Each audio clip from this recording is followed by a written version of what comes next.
Hello everyone, welcome back to our YouTube channel Rasayanik mind. तो आज की इस वीडियो में हम पढ़ने जा रहे हैं अपनी सेकंड कॉलिगेटिव प्रॉपर्टी, जिसका नाम है एलिवेशन ऑफ बॉइलिंग पॉइंट। हमने अपनी प्रीवियस वीडियो में कॉलिगेटिव प्रॉपर्टीज की स्टार्टिंग की थी और हमने उस वीडियो में जाना था कि क्या होती है पहली property, relative lowering in vapour pressure. अगर अभी तक आपने वो वीडियो नहीं देखी है तो लिंक डिस्क्रिप्शन में है, जाकर आप देख सकते हैं। तो आइए एनसीईआरटी बुक के थ्रू अपना ये टॉपिक आज का स्टार्ट करते हैं। तो आज के टॉपिक का नेम है एलिवेशन ऑफ बॉइलिंग पॉइंट।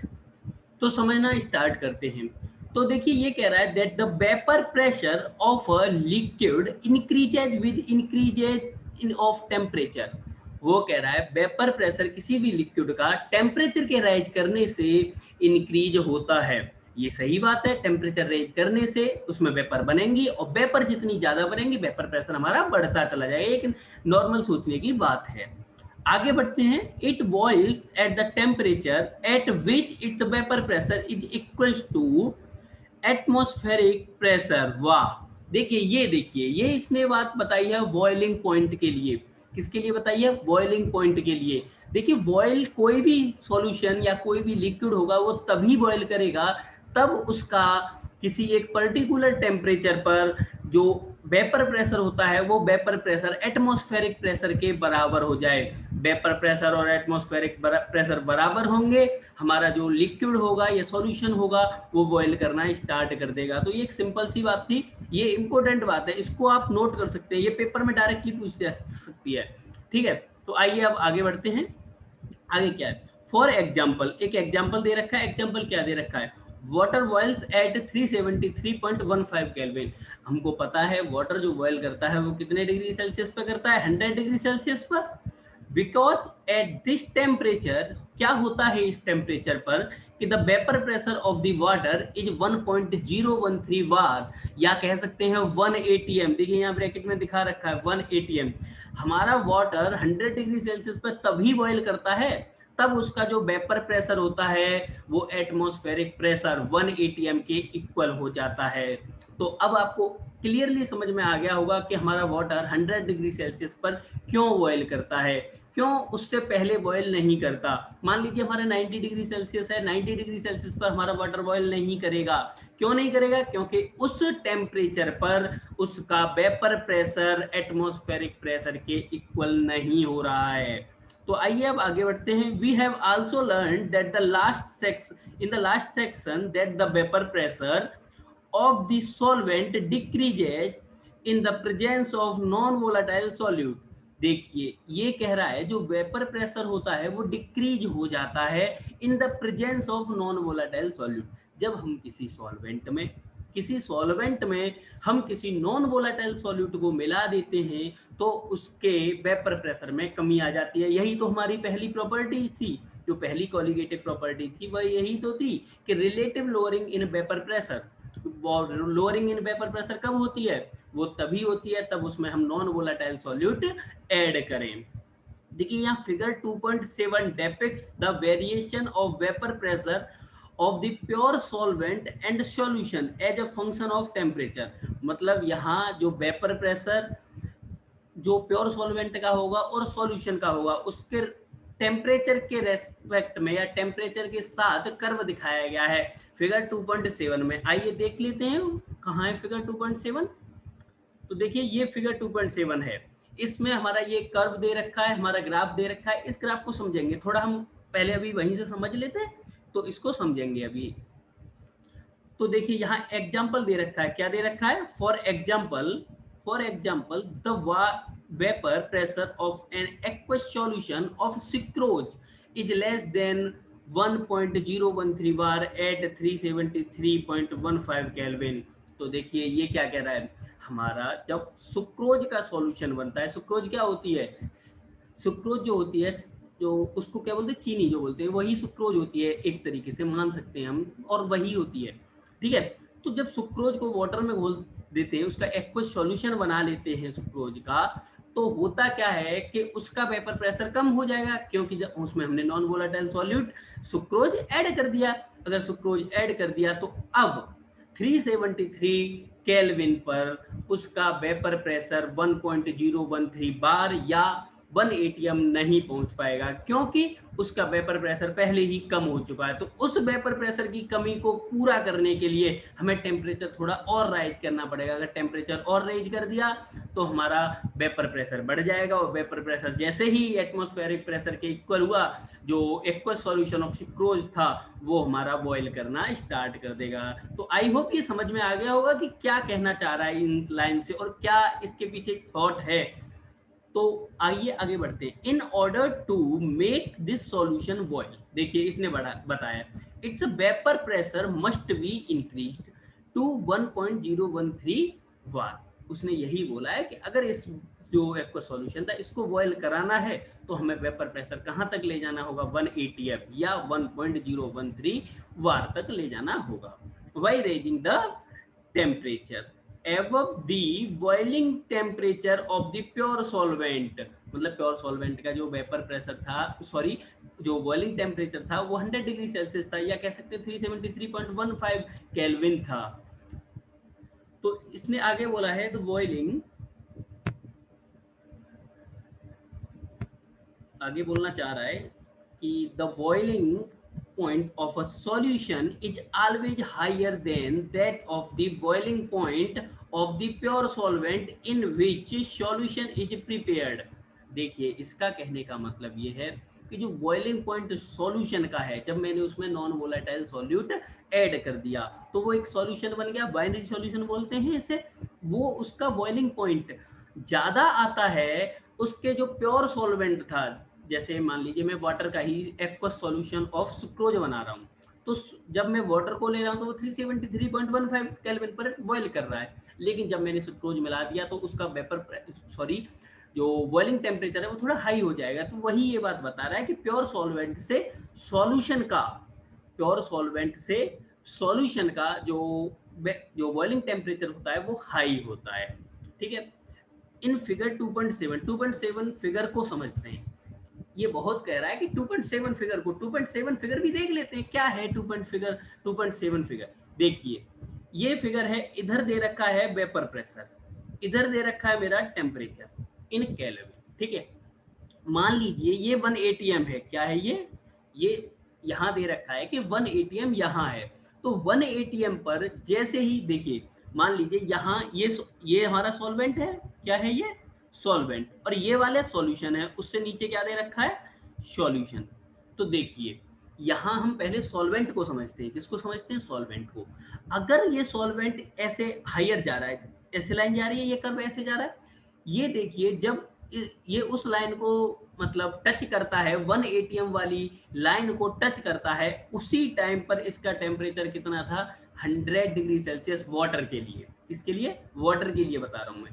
तो इसका मान लीजिए यहाँ ये वाला टेम्परेचर कितना था 100 डिग्री सेल्सियस, क्योंकि ये वाटर मान लिया मैंने, जो सॉल्वेंट है मैंने वाटर मान लिया है।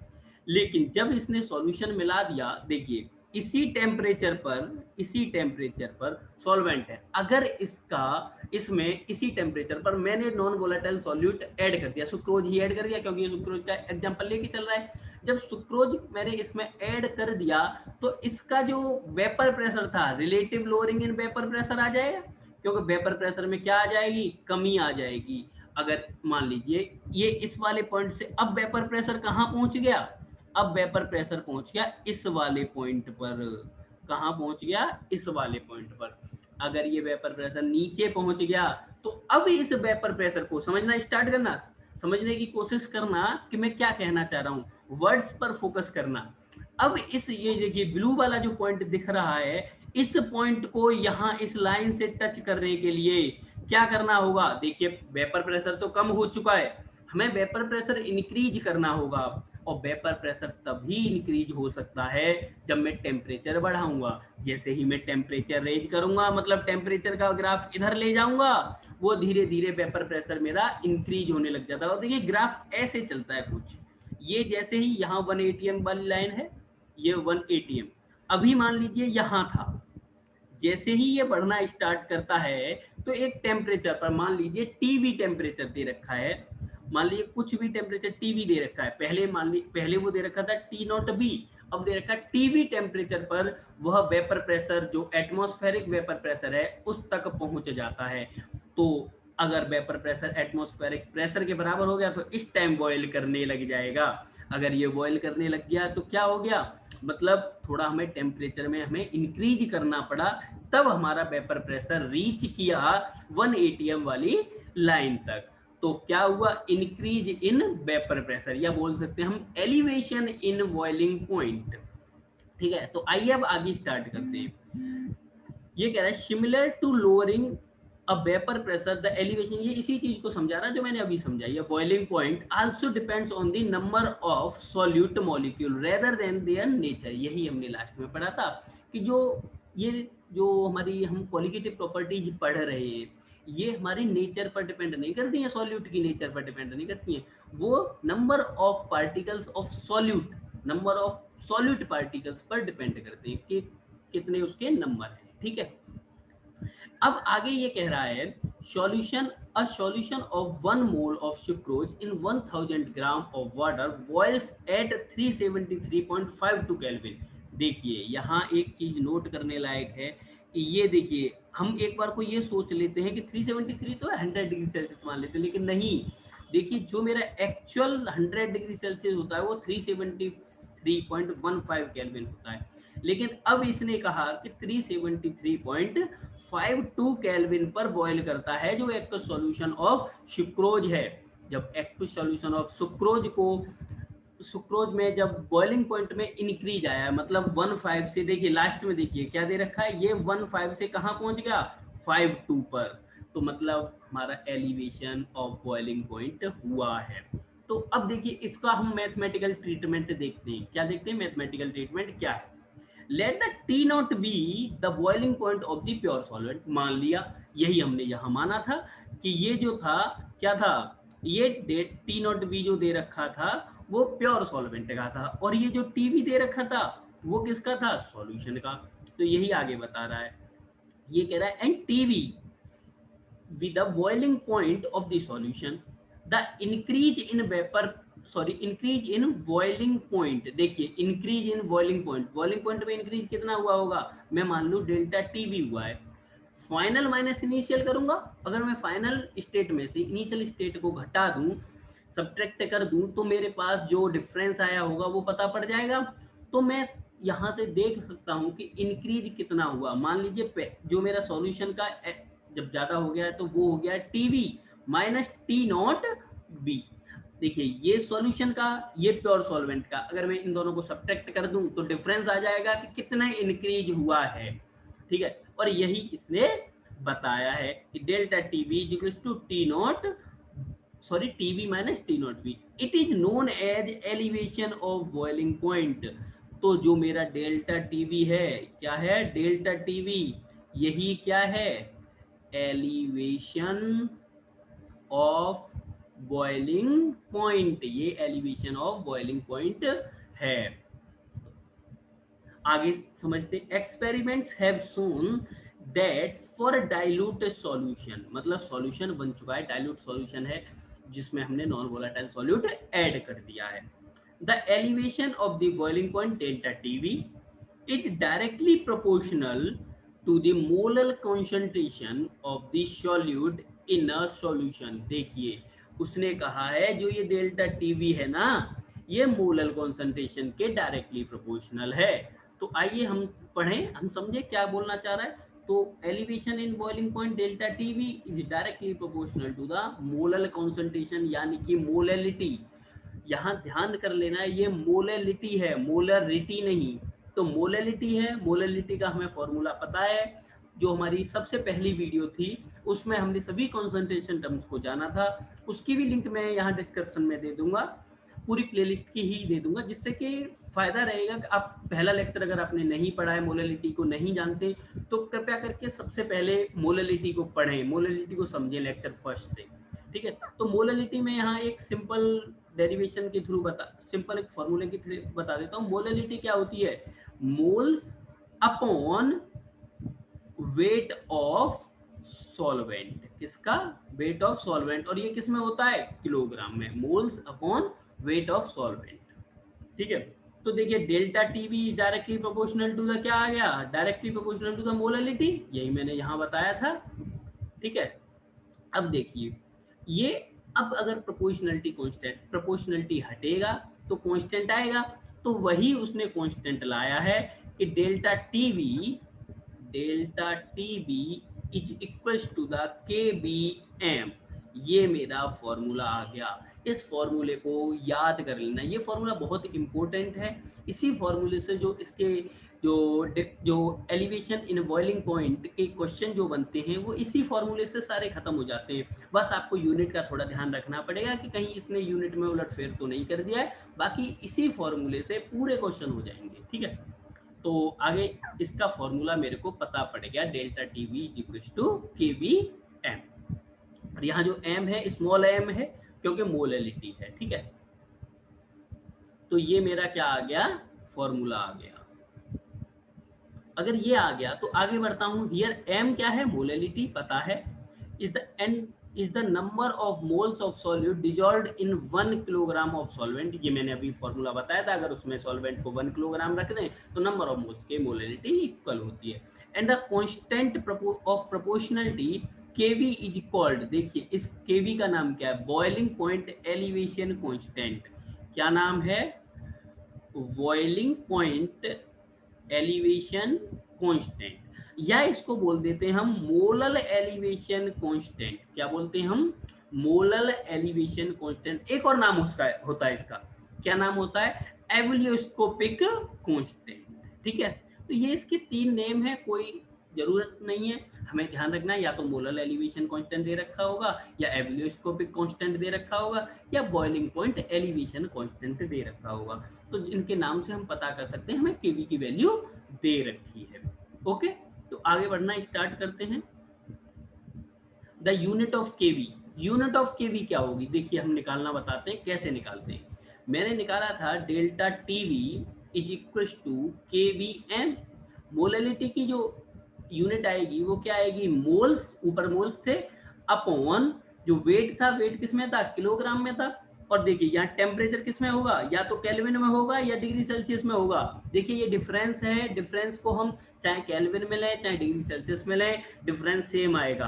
कोई अगर कहता है कि इसको केल्विन में लो तो केल्विन में भी मैं डिफरेंस निकालूंगा दोनों टेम्परेचर का तो वो भी सेम आएगा, और डिग्री सेल्सियस में निकालूंगा तो वो भी सेम आएगा। ओके, तो इसका मैं केल्विन में ले लेता हूं अभी। तो केवी की जो यूनिट आएगी वो क्या आएगी, केल्विन। देखिए यहाँ अब देखिए ऐसे मैं केवी को क्या लिख सकता हूँ, डेल्टा टीवी अपॉन एम, यहाँ डेल्टा टीवी की के अपॉन इसकी मोल्स, और किलोग्राम अपॉन किलोग्राम, तो किलोग्राम ऊपर चला जाएगा, तो केवी की जो यूनिट आएगी केल्विन किलोग्राम मोल इनवर्स आ जाएगी। क्या आ जाएगी, मोल इनवर्स। ये पूरी जो हमारी क्या है यूनिट है, किसकी यूनिट है, हमारी केवी की यूनिट है। ओके, आइए आगे बढ़ते हैं। वैल्यू ऑफ, देखिए यही इसने दे रखी है, kelvin kilogram mole inverse. Value of KV for some common solvents are, ये मतलब ये दे रखी है, आगे एक टेबल दे रखी है, 2.3 नेम है उस टेबल का, उसमें हमारी वैल्यूज दे रखी है कुछ पर्टिकुलर सॉल्वेंट की कि ये केवी की वैल्यू यही होगी, इसके अलावा नहीं होगी। देखिए if W2 gram of solute, मतलब W2 gram solute of molar mass M2 is dissolved in W1 gram of solvent. उसने बोल रखा है W1 ग्राम मेरा सॉल्वेंट है और W2 सॉल्यूट है। जब W1 ग्राम में W2 मिलाया जाता है द मोलैलिटी कितनी हो जाएगी, देखिए यहाँ देखिए मोलैलिटी क्या होती है, मोल्स अपॉन वेट। ये जो वेट होता है वो सॉल्वेंट का होता है, किसका होता है, सॉल्वेंट का। और ये मोल्स किसके होते हैं, सॉल्यूट के। किसके होते हैं, तो मैं मोल्स का फॉर्मूला में लिखूं N इज टू क्या होता है, W अपॉन M। W क्या, वेट इन ग्राम, और M क्या, मोलर मास। तो मैं बोल सकता हूँ मोल्स जो, अगर मैं मोलैलिटी निकालूं, मोलैलिटी किसके लिए निकाल रहा हूँ, मैं मोलैलिटी निकाल रहा हूँ W2 के लिए, मतलब सॉल्यूट के लिए, तो W2 अपॉन M2, तो इसके मोल्स आ गए, अपॉन वेट कितना आ जाएगा, W1। देखिए मैंने क्या बताया था, मोलैलिटी के लिए किलोग्राम में होता है, जबकि हमें यहाँ क्या दे रखा है, देखिए W1 ग्राम दे रखा है। क्या दे रखा है, W1 ग्राम, तो मैं ग्राम को अगर किलोग्राम में बदलूंगा तो क्या करूंगा, इसमें 1000 का डिवाइड दे दूंगा, या मैं कह सकता हूं कि मल्टीप्लाई कर दूं, क्या कर दूं, मल्टीप्लाई कर दूं 10⁻³ की। अब ये किलोग्राम में बदल गया। तो देखिए यही इसने किया है, डेल्टा टीवी केवी, देखिए इसने ये वाला फॉर्मूला अपनाया है, delta TV is equal to KV M. तो देखिए केवी तो सेम 100, ये जो 1000 है ये मेरा जो 10⁻³ है, क्या है 10⁻³ ये ऊपर चला जाएगा, 1000 हो गया, ये 1000 आ गया, एंड W2 ऊपर है, ये W2 मेरा ये रहा, अपॉन नीचे में क्या आएगा, M2 आएगा, molar mass of solute, and W1 आएगा। ओके, तो ये चीज आ चुकी है, यहाँ तक हम अपना काम कर चुके हैं। तो आगे जब मैं M2 मतलब यहाँ से मोलर मास पूछ रखा होगा, ऐसे क्वेश्चन दे रखे होते हैं कि मोलर मास बता दो, हम मोलर मास सॉल्यूट का बता दो, तो M2 के लिए जब मैं सॉल्व करूंगा तो ये वाली वैल्यू मेरी आ गई, क्या आ गई, ये M2 के लिए मेरी ये वाली वैल्यू आ गई। तो यही मेरा फॉर्मूला है, हमें कुछ नहीं किया, बस हमें पता होना चाहिए कि इनकी यूनिट्स यही रखनी है। यहाँ जैसे सॉल्वेंट का जो वेट होगा मोलैलिटी में वो किलोग्राम में लेना है, मोल्स निकालने के लिए ग्राम में लेना है, ये हमें एक छोटी छोटी बातें हैं वो ध्यान रखनी है। इससे आगे चलिए, अब हम बढ़ते हैं। ये देखिए, ये अब कह रहा है thus in order to determine M2, मतलब M2 डिटरमाइन करने के लिए molar mass of the solute known mass of the solute in a known mass of the solvent is taken and delta TV is determined experimentally for a non-solvent whose KV value, मतलब ये सब value हमें दे रखे होंगे और molar mass हमें निकलवा रखा होगा। तो देखिए यहाँ एक ये क्वेश्चन दे रखा है, बहुत अच्छा क्वेश्चन है, इस क्वेश्चन को करते हैं। एग्जाम्पल नंबर क्या है, 2.7। तो एग्जाम्पल नंबर ऑफ 2.7 को हम समझते हैं क्या है, 18 ग्राम ऑफ ग्लूकोज C6H12O6, मतलब ग्लूकोज का फॉर्मूला दे रखा है, is dissolved in 1 kg of water in a saucepan. तो उसने कहा है 18 ग्राम ग्लूकोज को हमने डिजॉल्व कर दिया वाटर में, तो वाटर तो हो गया सॉल्वेंट और 18 ग्राम ऑफ ग्लूकोज हो गया मेरा सॉल्यूट। ये बात समझ में आ गई होगी। अब ये क्या पूछ रहा है, at what temperature will water boil, मतलब किस टेम्परेचर पर वाटर बॉयल करने लग जाएगा, एट 1.013 बार, मतलब ये तो हमारा वही है 1 atm प्रेशर होता है, मतलब एटमॉस्फेरिक प्रेशर। तो उसने वही पूछ रखा है हमें कि उसका बॉइलिंग पॉइंट बता दो कि सॉल्यूशन का बॉइलिंग पॉइंट क्या होगा। केवी की वैल्यू दे रखी है, केवी की value 0.52 kelvin kilogram mole inverse.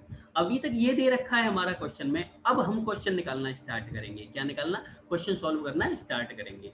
तो देखिए क्वेश्चन कैसे कर रहा है, हमें क्या दे रखा है, ग्लूकोज का जो वेट दे रखा है, क्या दे रखा है, ग्लूकोज का वेट दे रखा है, कितना दे रखा है 18 ग्राम। तो मोल्स निकाल लूंगा, N = W/M।